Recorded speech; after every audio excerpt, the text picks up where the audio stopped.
నమస్తే, నేను Roja. Welcome to special debate. America అధ్యక్షుడు డొనాల్డ్ ట్రంప్కు సొంత దేశంలోనే భారీ రాజకీయ న్యాయపరమైన ఎదురుదెబ్బ తగలబోతోందా? ప్రపంచ దేశాలపై సుంకాల కత్తి ఊపుతూ అమెరికా ఫస్ట్ విధానాన్ని అమలు చేస్తున్న ట్రంప్కు ఇప్పుడు అమెరికాలోని 25 రాష్ట్రాలే ఎదురుతిరిగాయా?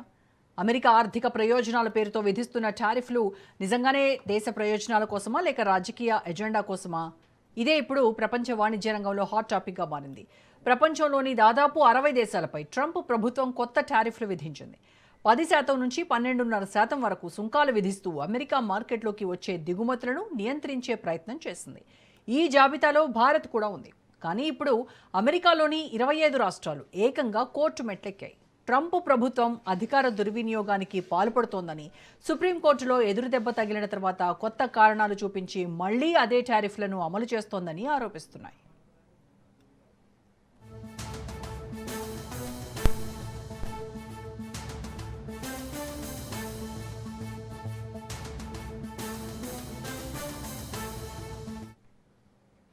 ఇక్కడ అసలు ప్రశ్న ఏంటంటే, ఇది కేవలం అమెరికా అంతర్గత న్యాయ పోరాటమా లేక ప్రపంచ ఆర్థిక వ్యవస్థపై ప్రభావం చూపే పెద్ద జియోపొలిటికల్ సంఘటన?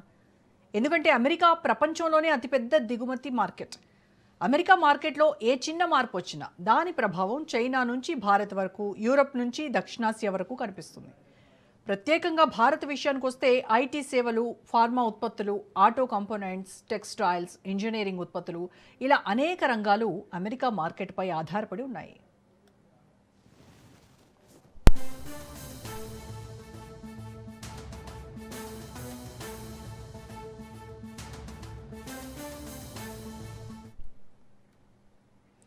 ఇప్పుడు అమెరికా అదనపు టారిఫ్లు విధిస్తే భారత ఎగుమతుల పోటీ సామర్థ్యం తగ్గుతుందా? భారత కంపెనీలపై అదనపు భారం పడుతుందా? మేక్ ఇన్ ఇండియా, ఎగుమతి ఆధారిత వృద్ధి వ్యూహాలపై ప్రభావం ఉంటుందా అనే ప్రశ్నలు తలెత్తుతున్నాయి.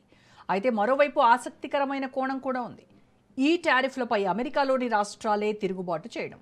సాధారణంగా విదేశాంగ విధానం, వాణిజ్య విధానం ఫెడరల్ ప్రభుత్వ పరిధిలో ఉంటాయి. కానీ ఇప్పుడు రాష్ట్ర ప్రభుత్వాలు, వ్యాపార వర్గాలు, దిగుమతిదారులు కలిసి ట్రంప్ విధానాలను సవాల్ చేస్తున్నాయి. అంటే అమెరికాలోనే ట్రంప్ ఆర్థిక జాతీయవాదానికి వ్యతిరేకంగా ఒక కొత్త ఫ్రంట్ తెరుచుకుందా అనే చర్చ మొదలైంది.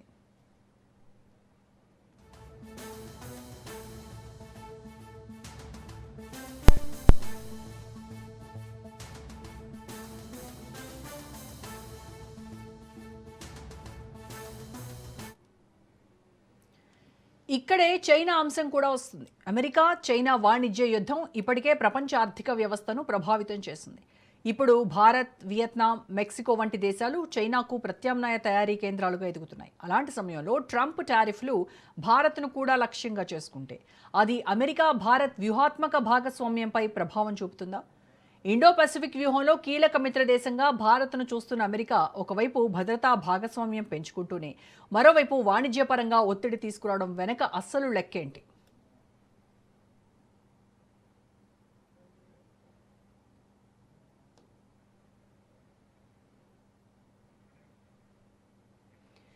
ఇంకో పెద్ద ప్రశ్న ఏంటంటే, ఈ టారిఫ్లు నిజంగా అమెరికా ఉద్యోగాలను కాపాడతాయా లేక అమెరికాలోని ధరలను పెంచి వినియోగదారులపై భారం మోపుతాయా?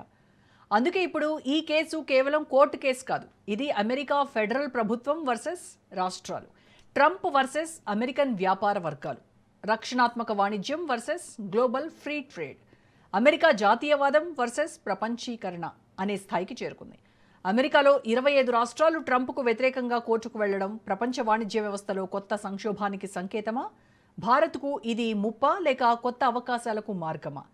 ట్రంప్ టారిఫ్లపై రాష్ట్రాల తిరుగుబాటు ప్రపంచ రాజకీయాలు, ప్రపంచ ఆర్థిక వ్యవస్థను ఎలా ప్రభావితం చేస్తోంది అనేది ఇవాళ మన డిబేట్లో డిస్కస్ చేద్దాము.